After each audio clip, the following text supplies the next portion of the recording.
Balik dito sa Pilipinas, tinagtad ng 49 na saksak ang isang babaeng pauwi galing sa trabaho at bumili lang ng puto bongbong sa Bacoor, Cavite. Katarungan ang sigaw ng kanyang nagluluksang pamilya. Saksi si John Consulta. Hindi inakala ng pamilya Magalang na sila mismo ang magluluksa ngayong araw ng undas. Ang bunso nilang si Cyrus, natagpo ang nakagapos at tadtad ng 49 na saksak sa isang abandonadong kubo sa Molino 7 sa Bacoor, Cavite kahapon. Pahiga na yung babae na kaganyan, nakagapos, tapos wala nang buhay. At yung panty, nakababa na raw yung panty. Pero may damit siya.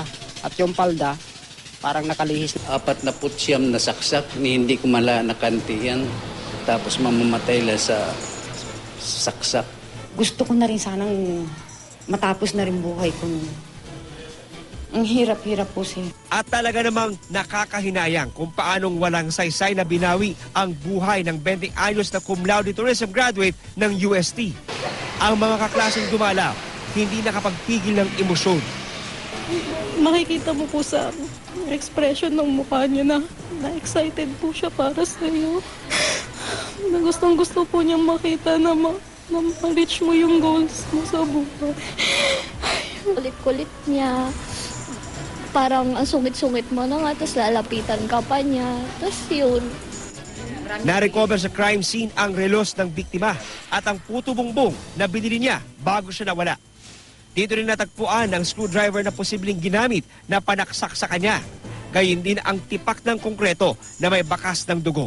Posibleng ito raw ang ipinukpok sa ulo ni Cyrus. Yun ang pinaka-fatal sa kanya, yung kanyang blunt object na binagsak sa mukha niya.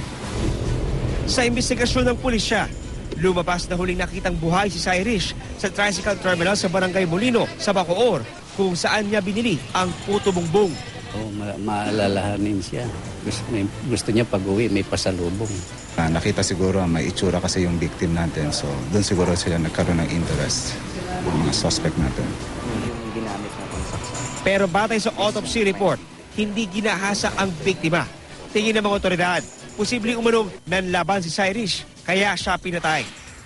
Hinala ng mga otoridad, hindi raw bababa sa dalawa ang suspect sa krimen dahil hindi na raw nagawa nakatalon ng biktima mula sa kanya nasakyang tricycle. Patuloy ang follow-up operation ng mga otoridad para matuntun ang mga nasa likod ng karumal-dumal na krimen. Pagtulong-tulungan nilang mahuli na yung gumawa ng krimen at kung hindi nila mahuli, paulit-ulit pa yung mangyayari.